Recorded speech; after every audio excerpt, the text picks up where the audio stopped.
வணக்கம் உறவுகளே, நான் உங்கள் மதுசூதன்.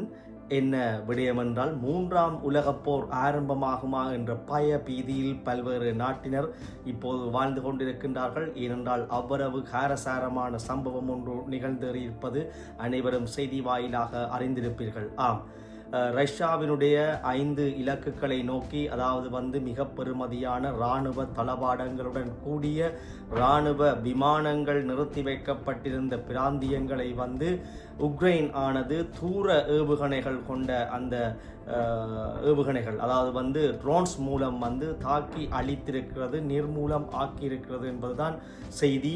ஜூன் 1 அது அதிகாலையிலே தாக்கி அழித்த வீடியோக்களையும் வெளியிட்டு அதனுடைய தலைவர், உக்ரைன் தலைவர் செலன்ஸ்கி அவர்கள் இராணுவ தளபதிமாரோடு தொடர்பு ஏற்படுத்தி தனது கைலாக கொடுத்து தனது மகிழ்ச்சியையும் வெளிப்படுத்தியதோடு மட்டுமல்லாது தனது எக்ஸ் தளத்திலே பதிவிட்டிருந்தார், நாங்கள் மிகப்பெரிய வெற்றியை அடைந்திருக்கிறோம், இலக்கை தகர்த்திருக்கிறோம் என்று.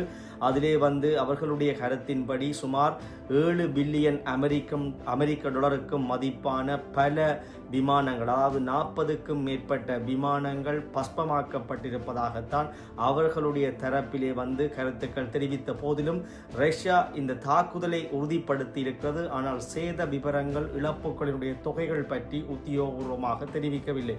இந்த பின்புலத்திலே ரஷ்யா மிகவும் கோபத்தின் உச்சக்கட்டத்திலே இருக்கின்றது. அதனுடைய அதிபர் விளாடிமிர் புடின் அவர்கள் மிகவும் கோபமடைந்த நிலையிலே இந்த தாக்குதலுக்கு பிறகு பாதுகாப்பு செயலணியை மிக அவசரமாக கூட்டி முக்கிய முடிவுகளை எடுத்திருக்கின்றார். அது இரகசியமான முடிவுகள், ஏனென்றால் அது இராணுவம் சம்பந்தமான முடிவுகள்.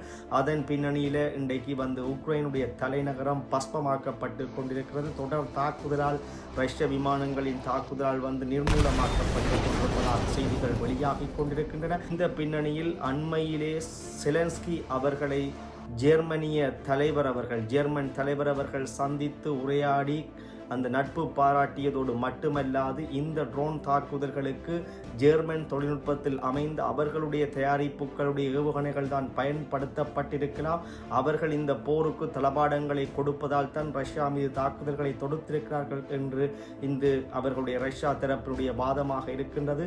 ரஷ்யா தரப்பினுடைய உள்ளார்ந்த வாதம் என்னென்றால், நீங்கள் உக்ரைனுக்கு ஆயுத தளபாடங்களை கொடுத்து எங்கள் மீது தாக்குதல் தொடுப்பது என்பது ரஷ்யா மீது நேரடியாக தாக்குதல் தொடுப்பதற்கு ஒப்பானது என்ற மனநிலையில் தான் ரஷ்யா இப்பொழுது இருக்கின்றது.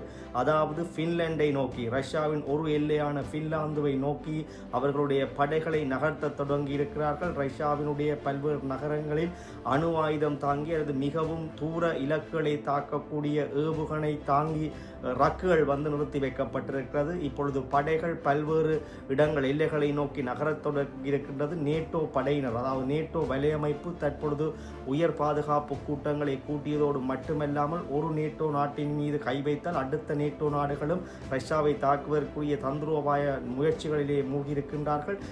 இந்த பின்னணியிலே இவ்வாறு நடந்து கொண்டு போனால் என்ன நடக்கப் போகின்றது என்பது யாருக்கும் தெரியாது.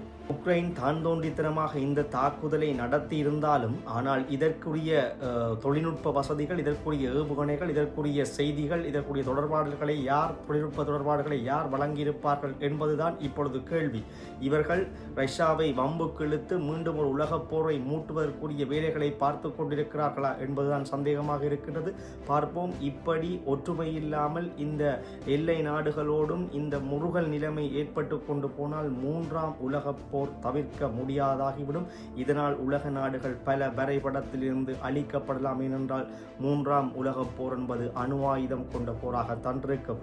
நீங்கள் எடுத்து பார்த்தால் வரலாற்றில் 1ஆம் உலகப் போருக்கும் 2ஆம் உலகப் போருக்கும் காரணகர்த்தாவான நாயகமான ஒரு நாடாக இருந்தது ஜெர்மன். அதுபோல இப்பொழுது ஜெர்மனுடைய ஏவுகணைகள், தொழில்நுட்பங்களை வைத்துத்தான் உக்ரைன் இப்பொழுது சரமாரியாக ரஷ்யா மீது தாக்கல் தொடுத்திருக்கிறது என்ற குற்றச்சாட்டுக்கு மேல் இதற்கும் காரணமாக ஜெர்மன் அமைந்து விடுமோ என்று தெரியாது. பார்ப்போம்.